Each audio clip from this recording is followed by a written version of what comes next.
Hello friends, अगर आप भी स्टॉक मार्केट से पैसा कमाना चाहते हो, फाइनेंशियल फ्रीडम पाना चाहते हो, तो आप एक बिल्कुल सही जगह पर आए हो। हम एक सीरीज स्टार्ट करने वाले basic to advance stock market, जहां हम आपको स्टॉक मार्केट से बेसिक से लेकर एडवांस स्ट्रेटेजी तक सब कुछ सिखाएंगे। चाहे आप बिगिनर हो या थोड़ा बहुत स्टॉक मार्केट की नॉलेज रखते हो, ये सीरीज आपको एक कॉन्फिडेंट ट्रेडर बनने में मदद करेगा। तो चलिए शुरू करते हैं स्टॉक मार्केट की दुनिया। सबसे पहले जान लेते हैं स्टॉक मार्केट क्या है। स्टॉक मार्केट एक ऐसी जगह है जहां आप कंपनी के शेयर्स या स्टॉक को खरीदते हो या बेचते हो। ये शेयर्स क्या होती है? शेयर्स होती है कंपनी का एक छोटा हिस्सा। जब भी आप किसी कंपनी के शेयर्स या स्टॉक्स खरीदते हो, तब उस कंपनी के आप छोटे से हिस्सेदार बन जाते हो। मान लीजिए आप एक एबीसी लिमिटेड कंपनी है, जिसमें आप कुछ पैसे इन्वेस्ट करते हो। उस पैसे के द्वारा उस कंपनी ने आपको कुछ शेयर्स प्रोवाइड करते हैं।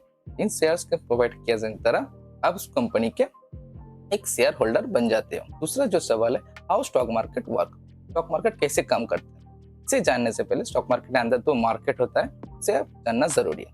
पहला जो मार्केट है वो है प्राइमरी मार्केट। प्राइमरी मार्केट का मतलब है कंपनी जब पहली बार आईपीओ के द्वारा शेयर्स इशू करते हैं, उसे कहते हैं प्राइमरी मार्केट। आईपीओ का मतलब है इनिशियल पब्लिक ऑफरिंग। दूसरा जो है उसे कहते हैं सेकेंडरी मार्केट। सेकेंडरी मार्केट होता है जब आईपीओ के द्वारा कंपनी शेयर्स लिस्टेड हो जाती है और ट्रेडर्स और इन्वेस्टर्स उन शेयर को बाय और सेल करते हैं, उसे कहते हैं सेकेंडरी मार्केट। स्टॉक मार्केट को ऑपरेट कौन करता है? स्टॉक मार्केट को ऑपरेट करते हैं दो एक्सचेंज। पहला जो एक्सचेंज है वो है बीएसई यानी कि बॉम्बे स्टॉक एक्सचेंज। दूसरा जो एक्सचेंज है वो है एनएसई यानी कि नेशनल स्टॉक एक्सचेंज। तो स्टॉक मार्केट को रेगुलेट कौन करना चाहिए? स्टॉक मार्केट रेगुलेट करने वाला, जैसे कि बैंकिंग में आरबीआई रेगुलेट करते हैं, वैसे ही स्टॉक मार्केट में रेगुलेट करते हैं सेबी यानी कि security exchange board of India. तो स्टॉक मार्केट में कौन इन्वेस्ट और ट्रेड कर सकते हैं? स्टॉक मार्केट में कोई भी ट्रेड और इन्वेस्ट कर सकता है, चाहे आप एक एम्प्लॉय हो, बिजनेसमैन हो या एक चाय वाला,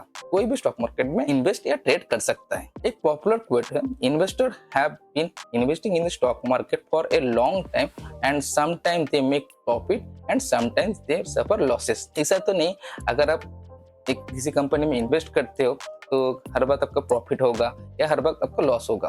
तो कुछ टाइम आपका प्रॉफिट भी होगा और कुछ टाइम आपका लॉसेस भी होगा। एक एग्जाम के मान लीजिए आप किसी कंपनी में आप एंट्री करते हो और 20 और 30% साल में प्रॉफिट कमाना चाहते हो। अगर उस कंपनी में आपको 2 से 5% का लॉस होता है, तो उसे आपको बुक करना पड़ेगा, उसे आपको सहना पड़ेगा। इसे कहते हैं टेक्निकल भाषा में रिस्क एंड रिवॉर्ड। अगर ये चीज आपने ठीक से समझ गई रिस्क रिवॉर्ड को, तो आपको स्टॉक मार्केट की जो जर्नी है वो और भी इजी हो जाएगा। तो there are 3 type of loss in the market. 3 तरह के मार्केट में लॉसेस होता है। पहला जो लॉसेस है वो है profit to loss. Profit to loss क्या होता है? जब भी आप किसी शेयर्स को खरीदते हो, एंट्री करने के बाद आपको कुछ टाइम में प्रॉफिट होना शुरू होता है। अगर इस प्रॉफिट को आपने बुक नहीं किया और आप मन और भी लालच करने लगते हो, तो कुछ टाइम बाद जो प्रॉफिट है वो लॉस में कन्वर्ट हो जाता है। इसे कहते हैं प्रॉफिट टू लॉस। दूसरा जो है वो लॉस टू लॉस। इसका मतलब है आप किसी कंपनी में एंट्री करते हो, एंट्री करने के बाद तुरंत आपको लॉस देखना शुरू होता है। अगर इस लॉस को आप भी बुक नहीं करते, तो वो लॉस छोटे होने की जगह और भी बढ़ता है और भी लॉस होना जाता है। तीसरा जो है कैलकुलेटेड लॉस।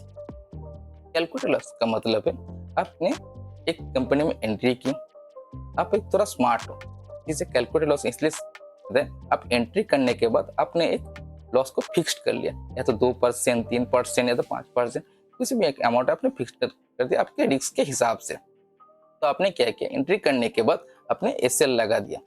एसएल के बाद अगर मार्केट यहाँ से ऊपर जाता है, अच्छी बात है।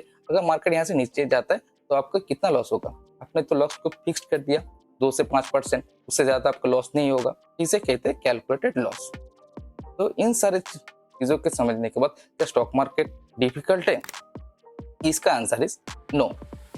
क्योंकि अगर आप लर्निंग में फोकस करते हैं, सीखते हैं स्टॉक मार्केट कैसे काम करता है, स्टॉक मार्केट का जो क्राइटेरिया वो कैसे काम करता है, और अगर आप रिस्क रिवॉर्ड को ठीक से मैनेज करते हैं, स्टॉक मार्केट कोई डिफिकल्ट जगह नहीं है। तो अब आते हैं how to trade and invest stock market. Stock market में कैसे हम ट्रेड और इन्वेस्टमेंट कर सकते हैं?